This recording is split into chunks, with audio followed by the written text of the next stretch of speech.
ফুলকো ফুলকো তালের ফুলুরি একদম গোল্ডেন ব্রাউন করে ভেজে তুলছি। আর সারা রান্নাঘর এই তালের গন্ধে কিন্তু মো মো করছে। বর্ষার সময় এই তালের ফুলুরি মুখে দিলেই মনে পড়ে যায় সেই ছোটবেলাকার কথা। নমস্কার, আমি সোমা চলে এসেছি আবারও আজকে আরেকটি রেসিপি নিয়ে। বর্ষাকালের একদম ঘরোয়া স্পেশাল একটি রেসিপি তালের ফুলুরি। একবার খেলে কিন্তু বারবার বানাতে ইচ্ছে করবে। তো চলুন বেশি দেরি না করে এই রেসিপিটি কিভাবে বানাচ্ছি দেখা যাক। প্রথমে দেখুন এখানে একটা আমি পাকা তাল নিয়ে নিয়েছি। এবার এই তালটাকে ভেঙে আমি 3টে আটিকে আলাদা করে দিলাম। আর এই যে কালো যে খোসাগুলো এগুলোকে কিন্তু তুলে নিচ্ছি। এবার হাত দিয়ে একটু ম্যাশ করে নিচ্ছি যাতে পাল্পটা খুব নরম হয়ে যায়। এবার দেখুন ঝুড়ির সাহায্যে আমার সুবিধা মতো ঝুড়ির সাহায্যে আমি এই পাল্পটাকে বের করে নিচ্ছি। তালের যে মাড়িটা সেটা কিন্তু এই ঝুড়ির সাহায্যে এরকম বের করে নিয়ে আমি এটাকে ছেঁকে নেব। ছেঁকে নেওয়ার পর এবার দেখুন একটা পাত্রের মধ্যে নিয়ে নিয়েছি। আর এই পাত্রের মধ্যে এবার এর মধ্যে দিয়ে দিচ্ছি আমি এখানে চালের গুঁড়ি।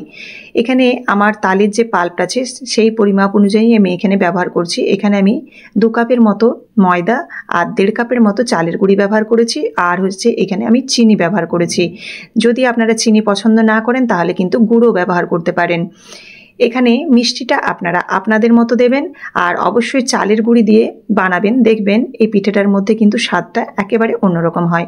অনেকেই আছেন যারা শুধু ময়দা দিয়ে বানান, ময়দা দিয়েও অবশ্যই বানাতে পারেন, তবে চালের গুঁড়ি দিলে কিন্তু স্বাদটা অন্যরকম হয়। চালের গুঁড়ি এবং ময়দার কিন্তু পরিমাপটা সেরকমভাবে কোনো যে বিশেষভাবে দিতে হবে সেরকম নয়, আপনারা আপনাদের পরিমাণ মতো দেবেন। তবে বলবো হাফ হাফ করে দিতে পারেন। আর চালের গুঁড়িটা যদি একটু কম দেন তাহলে কি হবে, এই যে পিঠেটার মধ্যে একটা ভারী ভাবটা আসবে না, একটা বেশ হালকা সফট ভাবটা আসবে। দেখুন আমি দুধ দিয়ে এইরকম একটা মোটা ব্যাটার তৈরি করেছি। ব্যাটারটা দেখুন, ব্যাটারটা কিন্তু খুব একটা পাতলা তৈরি করা চলবে না, সেজন্য কিন্তু ব্যাটারটা একদম ঠিকঠাকভাবে তৈরি করতে হবে। আমি এখানে দুধ ব্যবহার করেছি, আপনারা চাইলে জলও ব্যবহার করতে পারেন। খুব ভালোভাবে ফেটিয়ে নিয়েছি। একটু সময় নিয়ে ফেটাবেন, তাহলে কিন্তু বেকিং সোডা বা বেকিং পাউডার কিছুই লাগবে না, যেটা আমি কিন্তু ব্যবহার করিনি, বেকিং পাউডার বা বেকিং সোডা। এবার দেখুন কড়াই তেল কিন্তু একদম ভালোভাবে গরম করে নিয়েছি। এবার ফুলুরিগুলো আমি দিয়ে দিচ্ছি গোল গোল করে। ফুলুরির আকারে যেরকমভাবে দেওয়া হয় সেভাবে কিন্তু প্রত্যেকটা একদম তেলের মধ্যে টপাটপ দিয়ে দিচ্ছি। এবার গোল্ডেন ব্রাউন করে এটা ভেজে তুলতে হবে।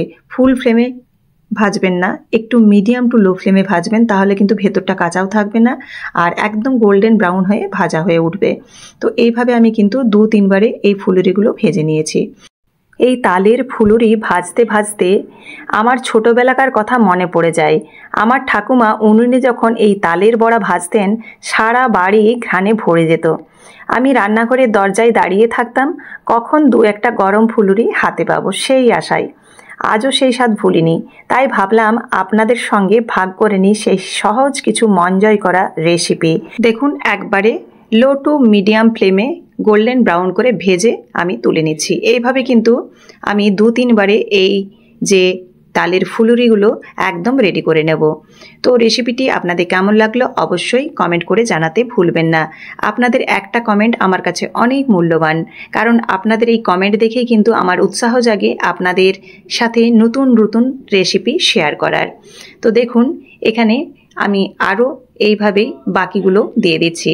তো অবশ্যই ফেসবুক থেকে দেখে থাকলে পেজটিকে ফলো করে দেওয়ার অনুরোধ রইল এরকম প্রত্যেক দিন নিত্য নতুন রেসিপি দেখার জন্য। আর ইউটিউব থেকে দেখে থাকলে অবশ্যই চ্যানেলটিকে সাবস্ক্রাইব করে বেল বাটনটি প্রেস করে দেবেন।